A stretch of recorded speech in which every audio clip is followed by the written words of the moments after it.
आप सभी को मेरा नमस्कार। तो दोस्तों, आज मैं आपके लिए इस वीडियो में गणेश जी भगवान और देवरानी जेठानी की बहुत ही सुंदर कहानी लेकर आई हूँ। तो प्रेम से बोलिए गणेश जी भगवान की जय हो। दोस्तों, बहुत समय पहले की बात है। एक गांव में दो भाई रहते थे। बड़ा भाई शांत और जिम्मेदार था, छोटा भाई भी मेहनती था। दोनों भाइयों की पत्नियां देवरानी और जेठानी एक ही घर में रहती थी। जेठानी उम्र में बड़ी और अनुभवी थी, पर थोड़ा हुक्म चलाने वाला स्वभाव था।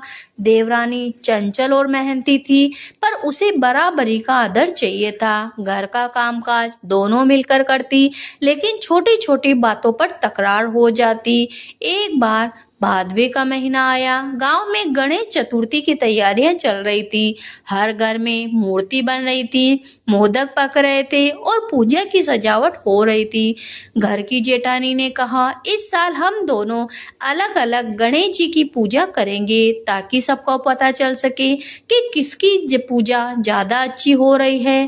देवरानी ने मुस्कुराकर कहा, हाँ जेठानी जी, देख लेते हैं किसकी पूजा भगवान ज्यादा पसंद करते हैं।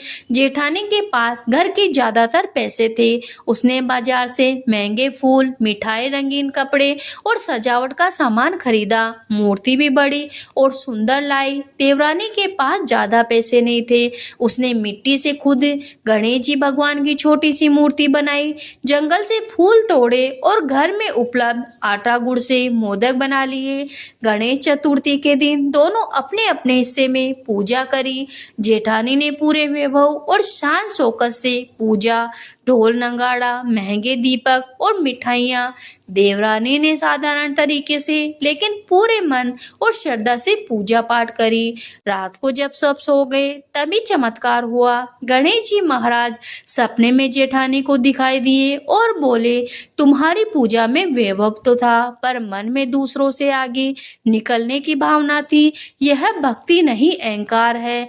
फिर वे देवरानी के पास गए और बोले, तुम्हारे पास साधन भले ही कम थे, पर तुम्हारे मन में प्रेम और सच्चाई थी। यही सच्ची पूजा है। अगले दिन गांव में खबर फैल गई कि देवरानी के आंगन में रात भर मोदकों की खुशबू और दीपक की लौ जलती रही।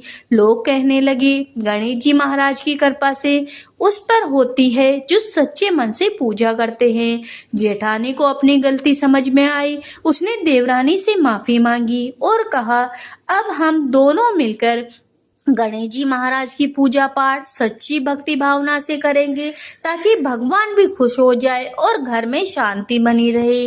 पूजा का मूल्य धन या सजावट नहीं होती, बल्कि सच्चे मन से होती है।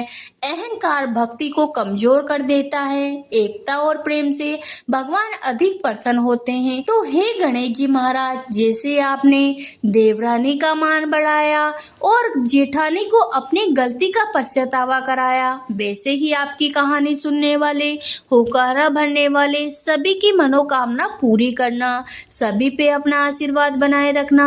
तो प्रेम से बोलिए गणेश जी भगवान की जय हो।